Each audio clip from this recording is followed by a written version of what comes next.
अपने बारे में जितनी दीनता नम्रता रख पाओ जरूर रखो। तो सबको बहुत बहुत आशीर्वाद, फिर से दीपावली की बहुत बहुत मुबारकें, बहुत बहुत बधाइयाँ। आपके घरों में एक नई खुशियां आए, वो राम जी एक नया प्रकाश भेजे, जिसकी आपके घरों में कमी है, जो आज जिन्होंने आज प्रण कर लिया कि बुराइयां छोड़ेंगे, मालिक कृपा करे कि वो कमियां भगवान अपने प्रकाश से दूर कर दें। आप दिए जगमगाएं समाज के लिए, हो सके तो घी और थोड़ा सा तेल की दिए भी कुछ जरूर जला लेना, प्रदूषण मत ज्यादा फैलाना, पॉसिबल हो तो।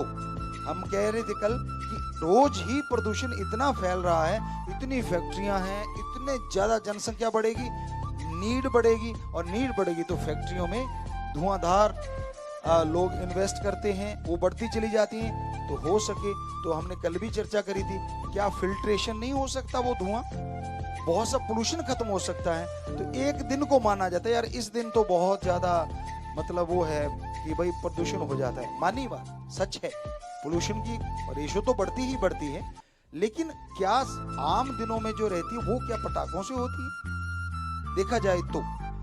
और साइंटिस्ट से गुजारिश है कि हमारा कल्चर है, हम उस दिन थोड़ा सा एंजॉय करना चाहते हैं, तो क्यों ना ऐसे कोई साउंड वाले पटाखे, हालांकि ग्रीन बोलते हैं उसको, वो महंगे भी काफी हैं, तो हो सके तो क्यों ना प्रकृति से दोस्ती रखने वाले, आवाज करने वाले कोई पटाखे बना दिए जाए।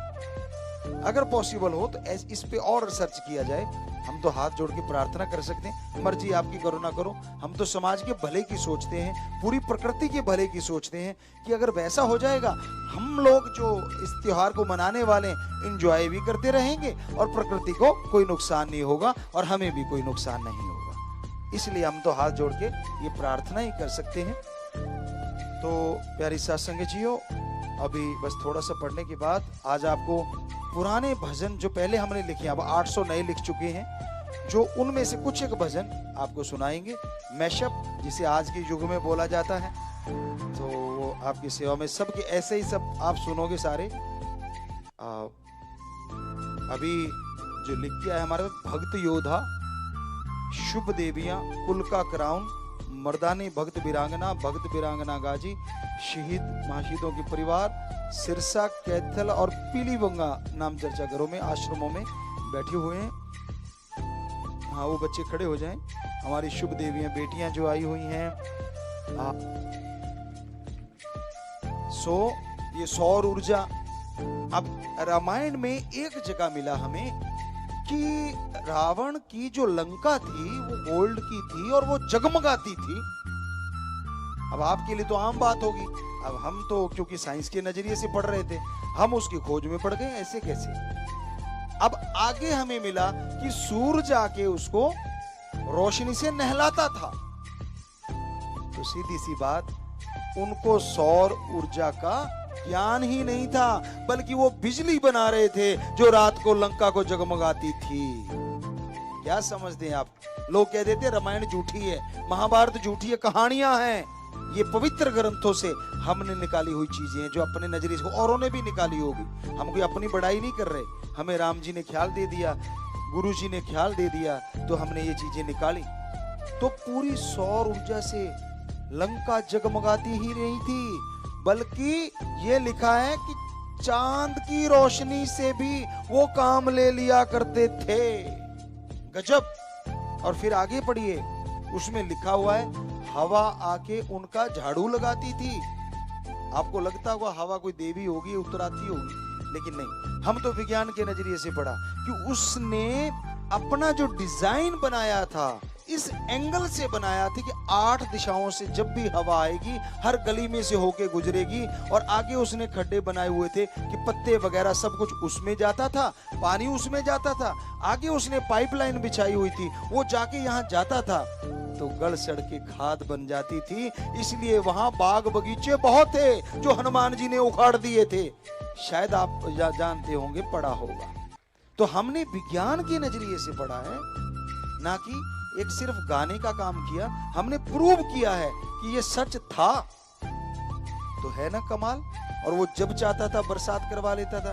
अब तो चाइना ने करवा दी, अब तो मान लो हमारे लोग भी करवाने लगे होंगे, हमें पता नहीं। लेकिन चाइना का सुनने में आया था कि उसने बरसात करवा दी, बादलों को भगा भी दिया और ले भी आया।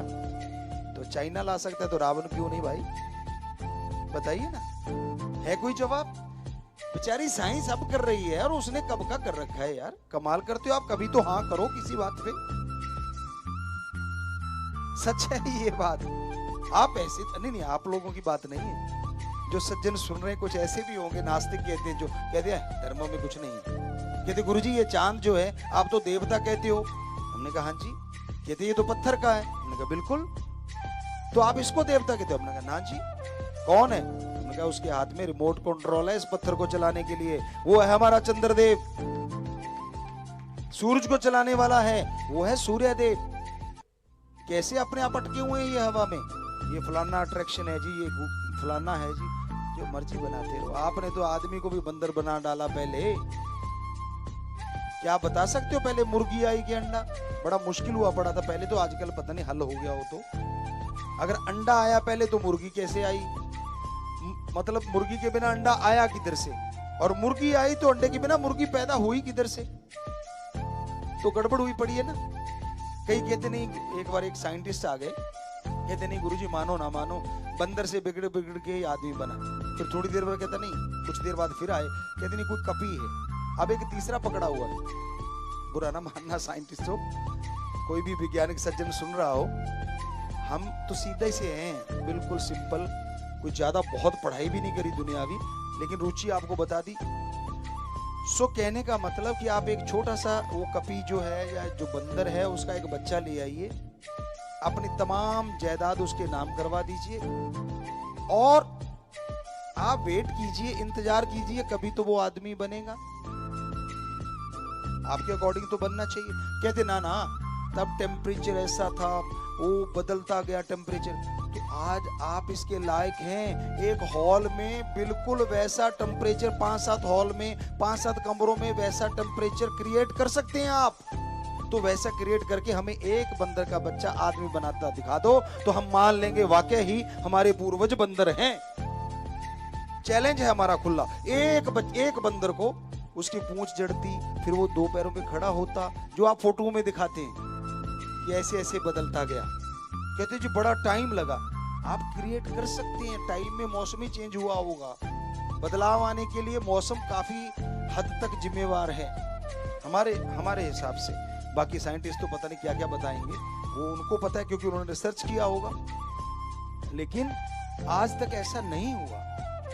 हम बता सकते हैं, हमारे धर्म में क्लियर कट लिखा हुआ है कि ये जो मुर्गी अंडे वाली बात है ये तो बहुत पहले से समझाई हुई है कि भगवान ने बुत बनाए, शरीरों को खुद बनाया और 5 तत्व से बने हुए, पृथ्वी, पानी, अग्नि, वायु और आकाश, ये सब बनाए गए। और फिर कैसे उन्होंने इसमें आत्मा रूह को भरा तो बुत बन गए, शरीर बन गए।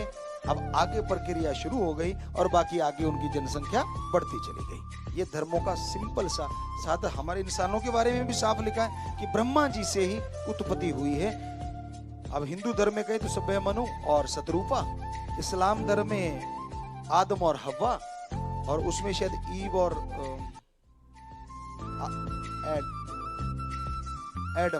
और एडम बोलते हैं। तो ऐसे ही हर धर्म में ये चीज लिखी हुई मिलती है कि उत्पत्ति ऐसे हुई।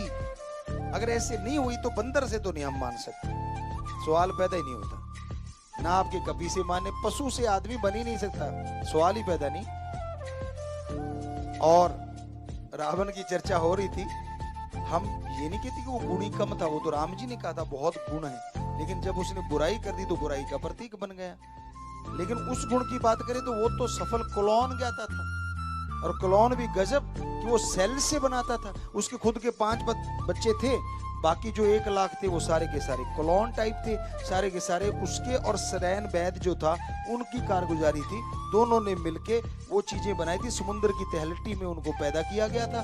यहाँ बहुत ज्यादा ठंड पाई जाती है, आज भी -डिग्री में शायद परखनली में बच्चे पैदा जो होते हैं वो काफी -डिग्री में होते हैं। हमें लगता है डॉक्टर साहब जो यहाँ बैठे हुए हैं वो जानते हैं इन चीजों को, जो सुन रहे हैं शायद उनको तो पता ही है, वो तो ये करते ही हैं। तो वहां जो हमने पढ़ा ये पवित्र रामायण से निकली चीजें हैं जो आपको सुना रहे हैं। तो इस तरह से ये सब कुछ हुआ था। तो भाई हम फिर वहीं पे आ जाते हैं लास्ट में आपको समझाने के लिए कि जो एक मनुष्य को इतना दिमाग दे सकता है, जो एक इंसान को इतना ख्याल दे सकता है, वो उसको अहंकार आया तो अहंकार में मारा गया। तो आपके पास तो थोड़ी थोड़ी ज्ञान होता है, थोड़ी थोड़ी पदवियां होती हैं, आप किस बात का अहंकार करते हैं? उसके बाद इतना कुछ एटम परमाणु उसके साधे हुए थे, कंधे पे टंगे रहते थे।